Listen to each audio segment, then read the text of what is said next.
আজ আমরা আলোচনা করব কিভাবে ভক্তি লাভ হয়।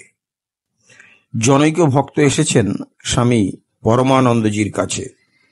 তিনি জিজ্ঞাসা করছেন, বাবা, কি কি নিয়ম পালন করলে ভক্তি লাভ হয়? তখন স্বামী পরমানন্দজি উত্তর দিলেন, কোনো নিয়মের দরকার নেই। বিধানে আটকে গিয়ে বিধাতাকেই শেষে যেন ভুলে যেও না। ভগবানকে প্রাণ ভরে ভালোবাসো, তাহলেই ভক্তি লাভ হবে। তিলক কাটা, মালা জপা, পায়খানার মন্ত্র, প্রস্রাবের মন্ত্র, হাঁচির মন্ত্র এসব অনেকে করেন। তাদের গুরু নাকি ওইসব করতে বলেছেন, না করলে ভক্তির হানি হয়। আবার 7 বার কাপড় ছাড়া হাত ধোয়া, শেষে হাতে হাজা ধরে যায়। এসব কথা বলতেই ওই ভক্ত জিজ্ঞাসা করলেন, তাহলে কি ওসব করার প্রয়োজন নেই?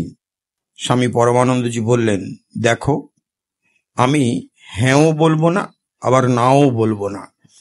সংস্কার থাকলে করুক, কিন্তু ওখানেই আটকে থাকলে চলবে না। শুরু হতে পারে যে কোনো সংস্কার দিয়ে, কিন্তু শেষে সমস্ত সংস্কারের অতীত চূড়ান্ত লক্ষ্যে পৌঁছতে হবে। যেমন শ্রী চৈতন্যের নাম কীর্তন দিয়ে সাধনার শুরু, আর মহাভাবে তার শেষ হলো। ঠাকুর শ্রী রামকৃষ্ণের পূজা দিয়ে শুরু, নির্বিকল্প সমাধিতে শেষ হলো। হ্যাঁ বন্ধুরা,